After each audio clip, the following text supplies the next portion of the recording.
ferocious loneliness of that monster. Should I stop there? I think I'm gonna stop there. I put off too many more pages than I realized.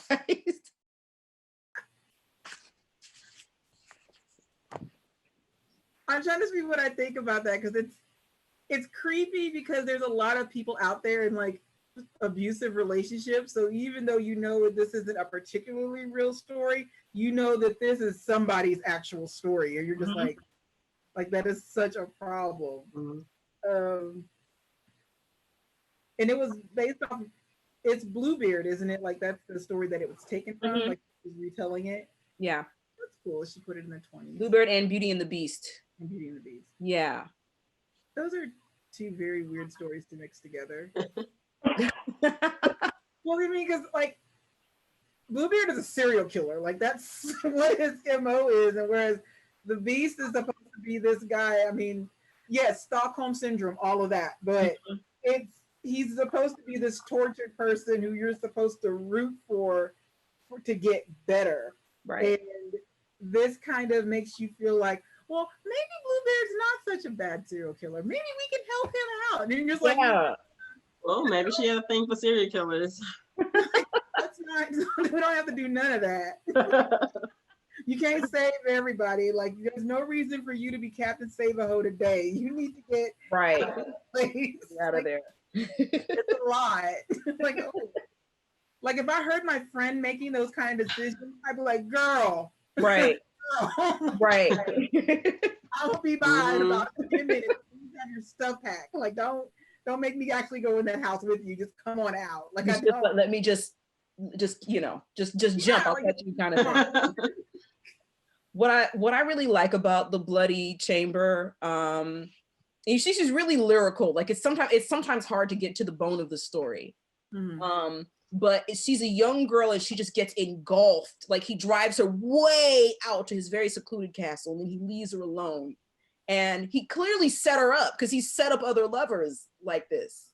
You know, he's like kind of sad but kind of gleeful, which is scary when you think about like, you know, if you're not the most privileged person in the world, could someone more privileged come along, trap you like that just for their own amusement? Which is what would happen to her. There is a lot of financial abuse out there, unfortunately. Like there's a lot of K-dramas like that too. Oh, it is. Yeah.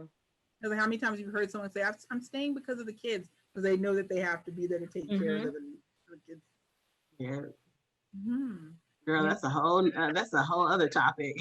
Yeah. It's like, I'm gonna give that one a 4. I give everything 4s, no lie.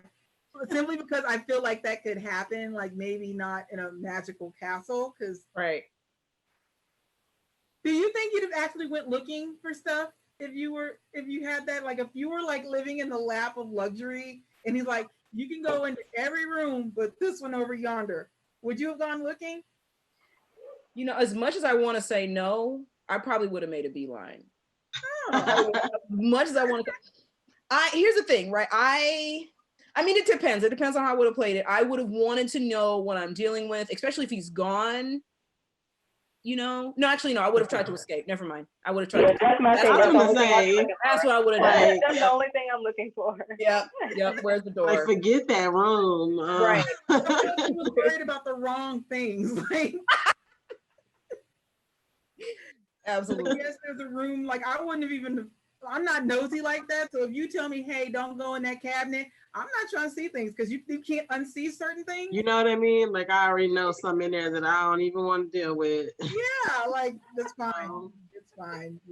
You have my curiosity has gotten me in trouble before. I like knowing stuff. And the way the story builds up is like she feels socially compelled to be there because he's taking care of her mother who's poor, you know. And she's also young. I don't think I would have gone. Like she went like 2 days after he left. She was like, all right, I'm not sure it would have taken me. It might have taken me a little bit longer, but I have to be honest. I could see a situation where I would have looked what I would have looked. You know, I could see a situation where I would have looked, but I would have had my pack on and it would have been on the way out. You know what I mean? You ever wonder about that when you see horror movies and you see like, we're gonna go into this dark area, but none of y'all want to get like a dollar store from the flat. A flat. That's like, exactly what I was thinking.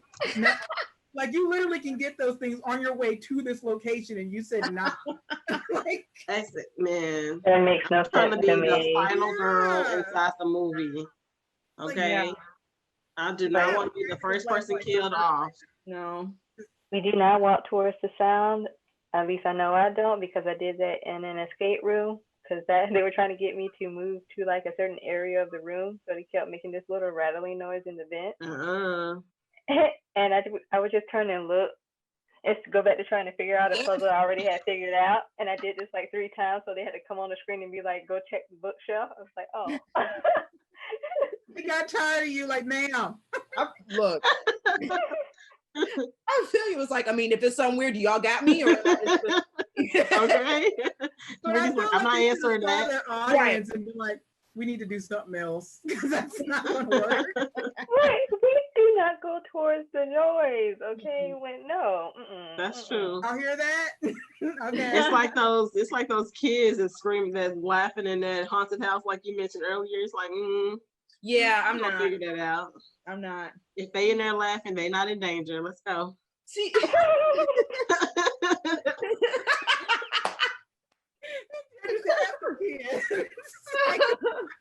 Oh, for That should be real. a quote that goes in the book right there. In like a horror. Yeah, I definitely, if I would, I can't find myself like willingly being like, "Ooh, that looks scary," you know. But if I was trapped somewhere, you know what I mean, that might be different. That might be because your salvation might be in that room hiding somewhere. right. Like, okay, well maybe I wouldn't be talking as big and bold if it weren't for it, seeing how people are reacting to COVID and like all of the people doing blatantly the opposite of what we're supposed to be doing, and it's like, oh man, some of those stories were onto something.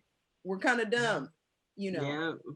That would have been a very last resort, though. Like maybe if I had tried every other way to escape, and there was no other reason but for me to go into that room, but it would be such a pouty moment, like, oh my God, why? Unless there was like implication or indication that there might be an exit in there outside of that being the last option. If it keeps getting implied that that's an exit to the outside, then yeah, I might get a bit more curious then, because that'll be my way out. If it's like, yeah, right, because that's right, because that's the main goal, is like, I'm leaving, you know. But that's barring every other episode of Escape, like throwing chairs out of windows, trying to sneak out of the doggy door. Like we would have tried everything. Yeah. Every last thing. But then does he have like super abilities or anything? Like, I think in the story, he seems to have lived really, really long, but is not getting older. But that doesn't really come up, except that he's had a lot of time to kill a lot of lovers, you know. So no, he's just a rich guy. Like, it's all social. This is why it's so interesting. He's really just a rich guy who's like, I can take care of your whole family, but you got to come live with me. And the thing is, in the beginning of the story, she's not attracted to him. Like, she could have faked a kind of happiness, except that he wants to keep her really confined and wants to taunt her with the apple. You know, yeah. So it's a kind of a tangle. How like the Garden of Eden apple. Like he wants to tempt her, you know. So that's what makes it really interesting. Is like it brings in all of these social things. Your mom getting taken care of. You're like kind of attracted to him. He's very rich. You could have a happy life, but it's really strange that you can't go here. You know. And you're also a kid, like she was a teenager, I think, in this story. So I think it's difficult for me because I can't relate. I understand that. What's interesting that he's in the story, I felt like he was super sad that she failed. Like he was like, man, I just wish one of you cows would like not go into that room. Like, oh, just one of y'all? Like I'm asking for like, I'm giving you everything. Just this one door. Can I get this one door? So is it because that she went into the room and that he now has to like kill her or something? Okay. Yeah. Okay, so what's in the room exactly that he doesn't want her to see? Is it His red room of horror, pain. his horcrux or whatever that keeps him living? No, it's his like room of pain, basically. Like there's an Iron Maiden and there's like a woman impaled in there. And Oh, he's one of them freaky people, huh? yeah, like there's like all of this like body parts of women that he used to be with strewn apart. I think one of them was preserved, which is how she recognized that these are women that young women he was marrying doing this to. You know. Oh, you're a And psycho, basically. Some of the blood gets onto the key that goes to that room, and she can't get it off. Oh. So once he looks at the bunches of keys, he's gonna realize like, did you touch this key? What's going on? Yeah. I think Okay, I missed so that what kind of part. I was solution wondering do why you she blood didn't want need? to go get them damn keys. Yeah, it's like it's like there's so much poetry, and I realized I maybe should have picked a different thing because it's so poetic around that she doesn't just say like it's blood on the key, you know. There's blood on the key. There wasn't blood before. Yeah. Yeah, it's always good to have a scary story that makes you think a little bit, and And those also are the creeps ones you I out. like. Yeah. Yeah, I don't like the just, oh, here's the blood cuts and spitting butts everywhere. Like, just something more like her, like more social. That's why I like Tales from the Hood so much, because it did try to incorporate a lot of stuff that goes on into the Black community, or that you wanted to talk about in the Black community or whatnot. So that's why I really, really like Tales from the Hood, because it's one of the few horror movies that does that. Mm-hmm. What do y'all think about Jordan Peele's scary movies? Because he deals with a lot of social issues, I guess, that we face. Do you find that they're scarier? You said Jordan Peele? Who? Yeah, Jordan. Yeah, you said Jordan Peele, right? Yeah. Yeah. I haven't watched any of his yet. Really? Oh, really? Well, I'm not really a horror movie watcher like that. Like, I'll have my spells, but they're very few and far between where I will feel like watching like a bunch of horror movies, and then that'll be it for like a while. So I have to get into that mode of feeling like, oh, I want to watch horror. Yeah. Well, you might want to give it a few months with everything that's going on right now. You might want to give it a few months before if you do decide to try to work those in, simply because the social issues that they talk about that they're making scary might hit a little too close to home right now. Mm-hmm. But one of the things that I do appreciate about what he's doing with the genre, as far as how it pertains to our stories, is that they're fantastical, but they're not completely implausible. So you're like, how often have you been in a house with your friend where you're the only Black person for like the next 15 miles? Like, I don't know about anybody else, but that happened to me a lot growing up. And then you notice the differences, and then you notice that there's always that one relative that they have that they're like, maybe don't hang out with that one, because you know that they have like a problem. And they know, because they're like, is Uncle Joe here? And you're just like, right. So like I said, it's like, I get it and it's creepy, but the way he does it is that he takes it like that situation, and then he makes it paranormal-ish sort of, or psychological, and you're just like, ugh. Now you're like looking at your friends. Now you're looking at your friends who aren't like, you're like, I better not just watch that teacup, girl. You said, all y'all said. Cookies? Nah. I'm good. Girl, I ate before I came. It's good. It's funny. It's good because it's the things that we as speculative fiction writers think about in our surroundings, and he's just making it for everyone to see. And it's like, oh yeah, okay, it's cool to write those kind of things. It's cool to read that kind of stuff. And it's like, yeah, of course it is. We've been doing it for a while. Thank you very much. For a minute. So I think about crazy stuff like that all the time. Me being in the room and like, what's gonna happen if such pop out and stuff like that. So to have him put it on. Sorry, now I'm getting congested. Excuse me. Go to somebody else.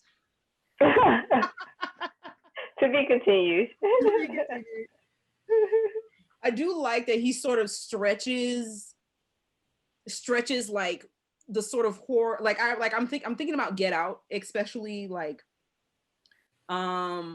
overly white suburban areas are a little bit scary to Black people because of what has happened, you know.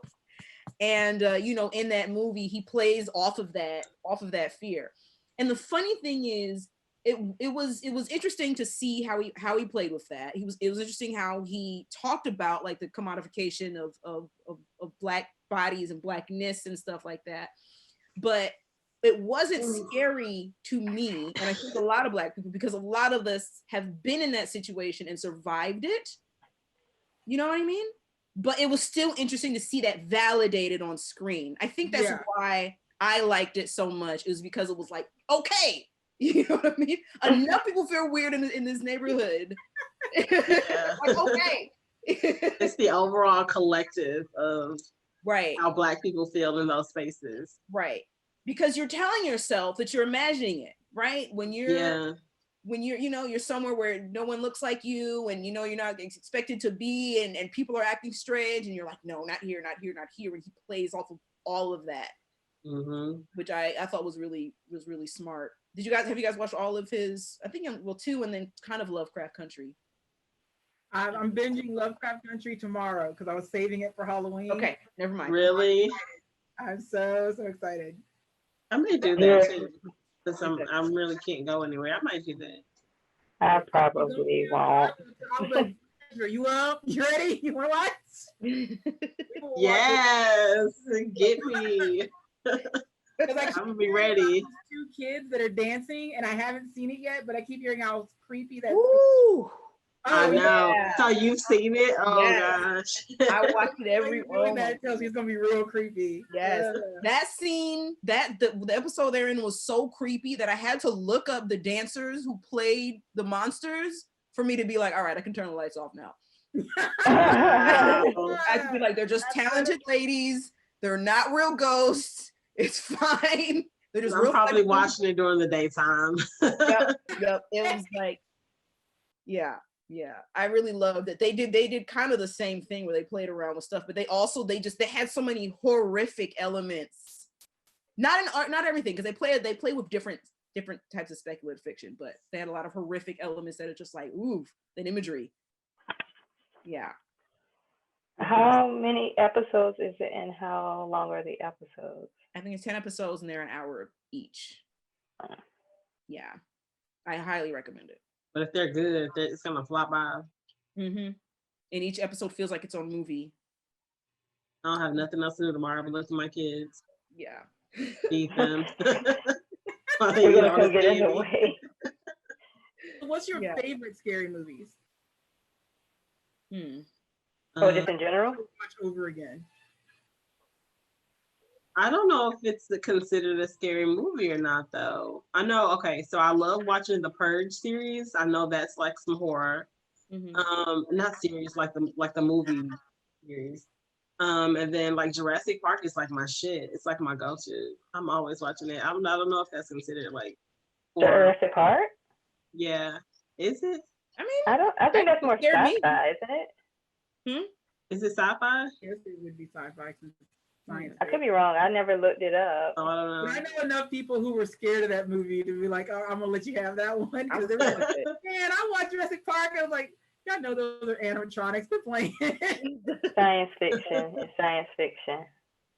But I suppose if you're afraid of reptiles, that would be horror to you. Oh, then I guess I'm out. You know what? The Purge qualifies though. I like those. Yeah. That a scene in the very first Jurassic Park. I remember this from when I was like 4. Where this guy gets eaten right off the toilet. Oh yeah. Terrified of porta potties. Till middle school, I wouldn't go in a porta potty. I was like, oh my god, he just got ate on the toilet. Like I'm like, he deserves it. Didn't he abandon them kids? Because the girl was like, he left us. Oh yeah, well then you gotta go, man.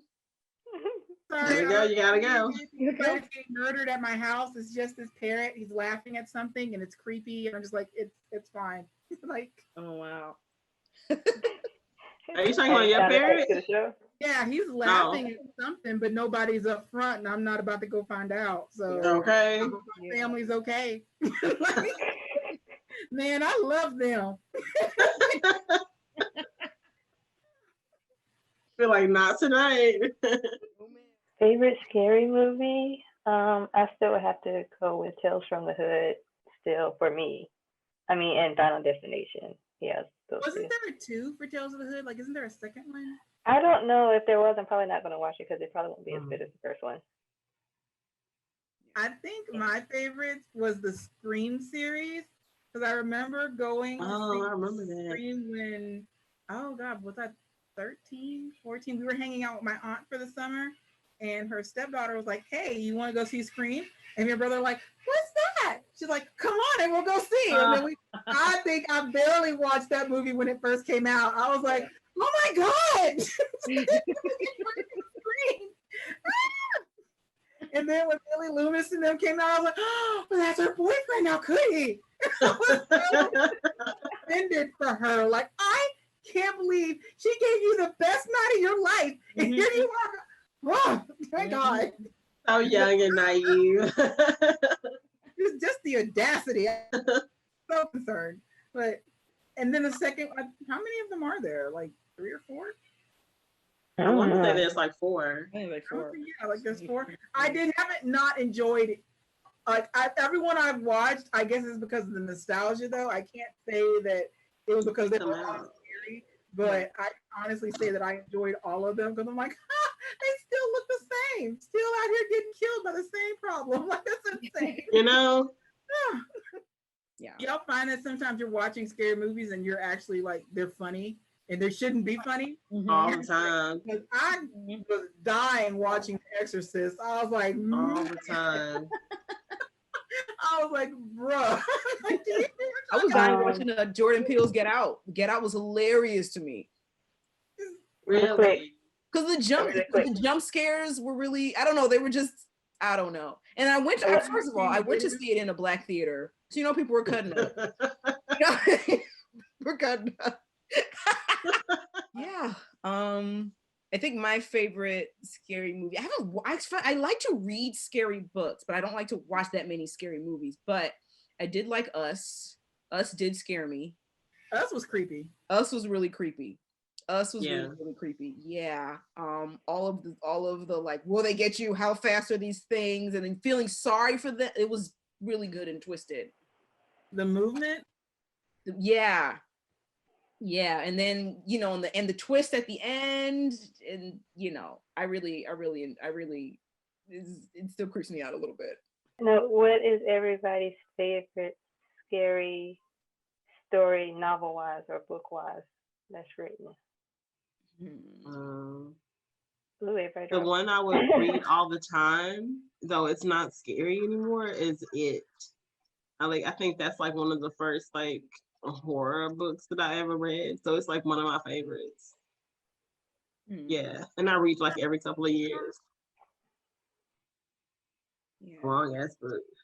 I think probably The Vampire Lestat. I think it's probably my favorite, I guess, horror book, simply because I like books that are kind of sweeping. Like you start off in one place and it takes you on this journey that goes like cross continents, but at least it's tied together in a way that it makes sense that everybody's going on this journey, and it's a creepy journey. So you're like, yeah, I'm about to take this trip with y'all. Like I'm like, if you get me involved, I'm gonna stay involved, and I will be reading until morning, and we will all be finishing that book in record time. There was one book I read, it was what got me into the horror genre in the first place, but it's crazy because I honestly do not remember the name of the book. I read it when I was in high school and it was a thriller though. So the girl and her father lived in this house, and she had a boyfriend who was kind of the bad boy nobody liked. And her father ends up getting killed. So they're going through all of these things to find out who was the killer. And there's always this other boy who was like the nice guy that is so in love with her. And, he's just waiting for her to finally to notice him. And so like the story starts making you believe that he's the killer. And you're like, by the end of the book, you're like, man, it's this dude for real. He's way too nice. He did it. You know it. I'm like taking this to the bank. It's this dude. And him and the boyfriend end up getting into this fight, and the nice guy dies. And so you think it's all over and everything is about to be okay.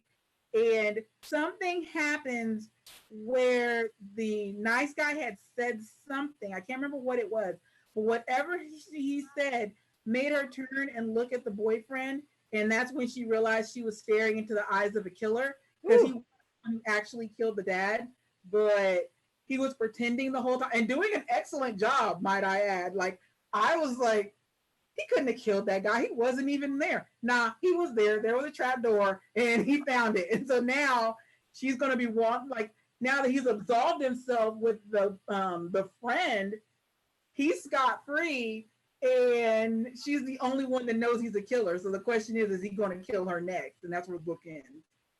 And I was like, oh.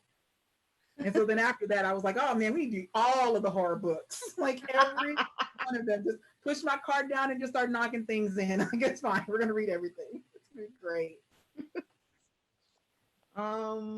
Okay. I don't know. There was a couple. I was like Beloved, but that's I don't know if that counts. Do you guys know that collection of short stories, Her Body and Other Parties? I don't know if it's considered horror. It's definitely speculative fiction. There's definitely like a lot of creepy stories in there. And so it's a collection of shorts, and it's like queer speculative fiction. I think is what it's classified as, but it's creepy. There's a story in there called The Husband Stitch. That is just, it seems really sort of like regular, when it's just like a young girl who meets a young boy, and they go off and, you know, they do things, and they're kind of like mischievous, but it's fine. And then they're dating and everything's fine, except that she wears this green ribbon around her neck that no one's ever allowed to take off, right? And they have like a beautiful life. They have kids, and the story is just her giving more and more of herself to her family. And towards the end, her husband just gets more and more upset that he can't take this ribbon off.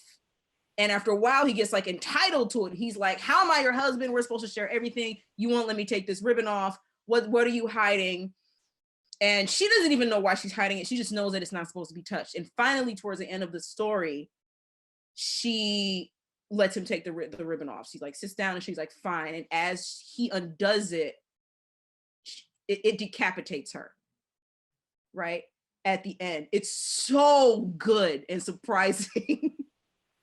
Yeah, I'm putting that in my box. Yeah, right, so I can get that. It's a really good book. It's a really good. Yeah. By Carmen Maria Machado, for those who are also looking for this book. Yes. Yes, that sounds like something I would read. Yeah. And there's like a bunch of other little short stories in there that are like that. There's one it's set up like Law and Order. Like it's just a bunch, it's like several little experts. It's like, I imagine, and it's like in a paragraph.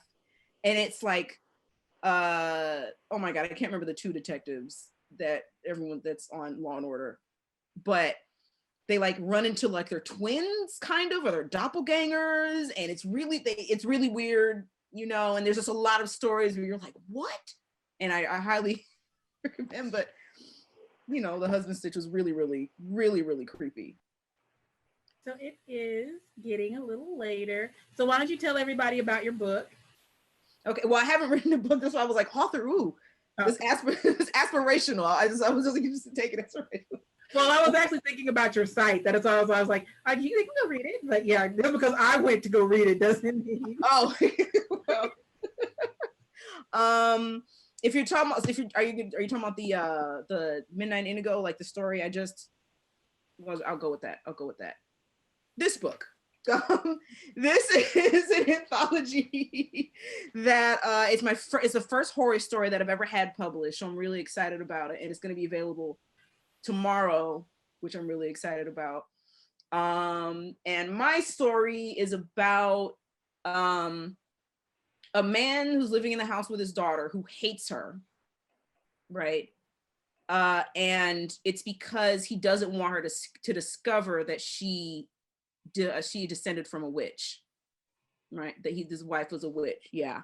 And the wife has been missing for several years now, and no one solved the mystery, and it's fine. And but he like needs attention and needs love and stuff, and so he goes and like gets a girlfriend, and the daughter can see that he treats the girlfriend so much better than her, because the girlfriend, at least as she perceives her, is weak. It's like very soft, and she gets sick of it. She gets sick of it, and she decides she's going to access something in her dreams. Something, her mother comes to her, and she figures out what happened, and she figures out what she needs to do. And when she faces down her dad, or when he tries to shrink her again, she has discovered this power that she inherited. She starts to come into it in front of him, and kind of rips everything apart. So that's the story that's in Midnight in Indigo. We're getting our pre-order together now. Yeah. Yeah. And I'm working, I have a collection of shorts that I'm looking for like representation for, and like hoping to get that out, but I don't know when. The publishing process is long. So I don't know when that will be available. But in the meantime, I'll pop little stories up on my blog, that I think people would be interested in. And yeah, I don't know. It's my favorite thing to do is to write horror stories and put them on the blog. Have you? The stories on her blogs are awesome, just so y'all know. Just saying. Yeah. What is that one publisher? We had her on the show. She also writes amazing books. Is it Danielle Kurtz? Is her first name Danielle? Oh, no, Nicole Givens Kurtz. Are you talking about her? Yeah, Nicole Givens Kurtz. She owns a publishing company. I'm going to have to, hold on, let me find it. Okay, yeah. Send that info my way. That'd be awesome. Yeah, I think we had a couple, like maybe two. Because doesn't Tiffany have a publishing company as well? She does have a publishing company. Yeah, Tita Publishing. We'll send that to you too. Okay. It's funny, like as I look for representation, I'm starting to come up with more edits. Like I just finished a story called Women of Glass, where a woman begins to turn to glass in front of her therapist. Like while she's in the therapist's office, she starts to like stiffen up, Your stories are just so imaginative. I love that. So, I'm real irritated. Like, you do that thing Brittny does where you announce stuff about your story, but you don't have that thing. Like, oh, I'm working on it. Oh. I mean, I don't want to like, if it's somehow available the next decade, I don't want to ruin the ending. We're gonna see you like 5 years from now. What happened to that story about that girl that turns to glass? Yeah, we'll remember it. You said I will tell the story of Women of Glass, I guess, since we're near the end, because it is my favorite. It is my favorite that I've written. Every time I write a new story, I'm like, this is my favorite story that I've ever written. This is the best one I've ever written. Okay, so it's a girl who never got along with her mother. Her mother is very beautiful and ornate, and she kind of wanted her daughter to be her mini-me, and her daughter's a little bit rambunctious and kind of awkward. And she's always had issues kind of developing, like figuring out where her worth is and how she's different from her mother, who's perfect and like lauded for her perfection. So she decides she's gonna go to therapy for it. She's a young woman at this point, but she's still living at home. And in the therapy session, the therapist is very pretty. And in the therapy session, she's like, the resentment for the therapist is starting to build more and more. She's looking at her and she's like, oh my gosh, she has like colored eyes. She's really, really light skin. She has curly hair. She's really thin. I bet she lives in a gentrified area. Like all of these things start to build up. And also these memories start to flash back of her mother telling her like, sit still, like, don't get your dress dirty. And also interactions that she'd had with prettier friends or friends who are closer to the Eurocentric standard, and TV shows where she's watched where like dark-skinned girls like her just don't get there's an impossible standard set for them, so she starts to get angry at this woman who she feels like is more privileged than her, and towards the end, and also she like there's a pain that starts creeping up her leg. She like hit her foot on the way in, and there's this pain creeping up her leg like further and further. Okay, so towards the end, she starts to remember that she was at her mother's house and her mother gave her something to drink that she never explained. And her mother kept saying before then, like, don't worry, we'll find you a man, we'll make you perfect. Like, not listening to her, will make you perfect, it'll be fine. You'll never spill anything on yourself again, it's fine. And she starts to realize that that her mother is glass, and she's starting to turn the glass in the therapist's office, right? But the pressure that's building up inside of her is starting to make her crack. So she's sitting there and she's like starting to go crazy with the pain, and then her whole world starts to crack. So the therapist cracks open, the therapist's walls crack open, and there is the memory of her taking this potion and pouring into the now, pouring into the present moment. And her mother, and she when her mother gave her the drink, and she realized that she's been tricked because it felt weird going down. She pushes her mother against a wall, and she just hears a shatter. She didn't quite know what it was. She just hears a shatter. So her mother pops up out of this, pops up out of this therapist, right? Sort of hanging out. She's like half therapist, half this woman. And her mother's like, why would you go to her to get away from me? All beautiful women are connected, you know? I based it on the Yoruba entity Oshun. You guys familiar? Yeah, I based it on her. So she goes, we're all Oshun, we're all connected. You're not gonna get away from her. And she's like, and I didn't forget, like, I know you murdered me. And then as Hashani is like starting to crack, she gets, because she can move enough just to get up, her mother tips her over just a little bit. And she crashes into what I describe as the most magnificent glitter. And that's the end of the story there. So she becomes a pile of glitter. Now, by the time the book comes out, it may be edited to something completely different because I edit every 10 minutes. But judging you right now. All right. We'll be right there ready to read it too. That was good. That should be a movie, like a short film. I know, it really should. Thank you. Yeah. So go visit her site, people. Yes, CandiceLola.com. And be prepared to stay for a while. I'm probably gonna put Women of Glass up, and I am querying agents if you're out there. I am querying. I am looking for representation for this, and edits won't be a problem because I edit probably too much. I edit all the time. I've never done editing. Thank you for Well, after that amazingness that I wasn't expecting, thank you for dropping all of that. We are now at the end of our show. So thank you for coming, Candice. We have enjoyed you so much. Thank you so much for having me. Our viewers for joining. We appreciate y'all and we love seeing you. Does anyone have anything else they want to add? Happy Halloween. Happy Halloween. Yes, happy Halloween. And good.